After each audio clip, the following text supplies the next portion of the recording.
Hi mga mi! Welcome sa aking page, Kikay's Handmade! May isi-share ako sa inyo mga mi na ito is yung bago pa lang ako sa paggawa ng mga ribbon, yung wala pa akong makina.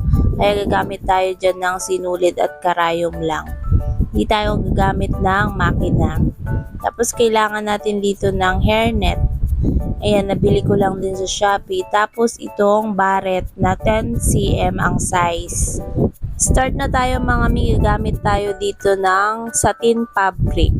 Nabibili din ito sa Shopee mga mi, per yards ang bentahan dito sa Shopee. Papakita ko na rin yung exact na sukat mga mi para kahit paano is pag nag-start kayo is mayroon kayong parang paggagayahan yan. 32 yung haba, tapos itong lapad niya is 20. Tapos ito namang second na fabric natin mga mi is ang sukat niya is 30 mga mi. Ay 30 ang haba niya mga mi. Ano ba yun? Mali-mali pa no. Tapos itong lapad niya is 20 din. Parehas lang din mi ang pinakalapad niya.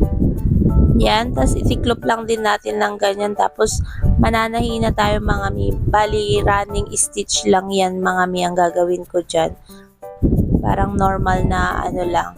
Kayo, depende sa inyo mga mi, syempre kung ano yung trip yung style or ano, 'di ba? Wala naman tayong magagawa diyan kung saan kayo komportable.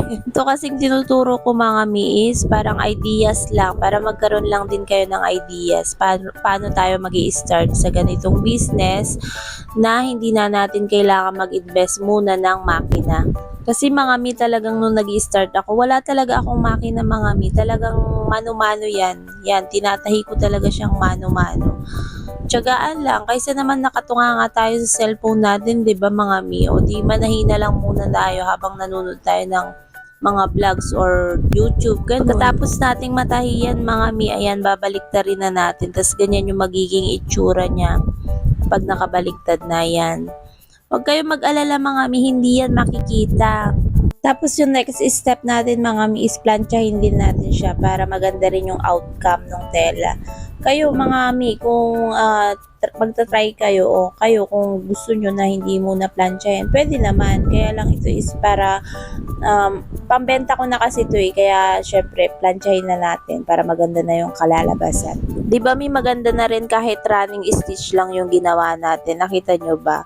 Tapos yan mga mi, pantayin lang natin, tanggalin lang natin yun yung mga ibang chismis para kahit paano is maganda rin siyang tignan. Hindi naman yan makikita pero mas maganda 'di ba pag ganyan. Basta basta bahala na kayo. Yan, pinutol ko lang yung mga excess. Tapos sunugin lang natin mga mi yung gilid niya para iwas himulmol tayo. Tapos mga mi, kailangan tiklopin natin siya sa gitna para makikita nyo yung pinakagitna para pantay siya. Yan mga mi, tignan nyo na lang kung paano ko siya tiniklop. Tapos tahiin ulit natin ng ganyan. Ayan, magpo-form na siya na ribbon. Yan. Gawin lang din natin dun sa isa mga mi. O diba mga mi, ang dali lang. Kaya nyo rin yan mga mi. Kaya pisahan nyo na. Kumuha na kayo dyan ng tela or mga lumang damit nyo na pwede nyong gawin munang pang trial. Gumamit ako dyan mga mi ng glue gun para pagdikitin yung dalawang ribbon. Pero hindi yan pantay mga mi, medyo mataas yung isang ribbon. Yan, tapos nilagyan ko na rin ng clip. Tapos yung center mga mi, nagputol lang din ako ng tela, tapos tinahi ko lang din sa gitna. Tapos yun, binaliktad ko din, magiging ganyan na siya.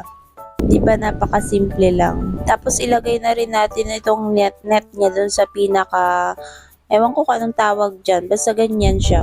Ayan, yan na, diba, tapos na. Tapos mga mi, kung gusto nyong lagyan din ng mga, rhinestone, pwede rin para mabuhay yung pinaka-ribbon. Pero pwede rin naman na plain lang siya. Tapos ayan na nga mga mi, nilagyan ko siya ng rhinestone kasi pangbenta ko na yan, diba? Diba hindi na natin kinailangan ng makina? Tahing kamay lang talaga. Diba? Hindi naman makikita yan Yan lang mga mi, pa-support na rin ng page. Thank you!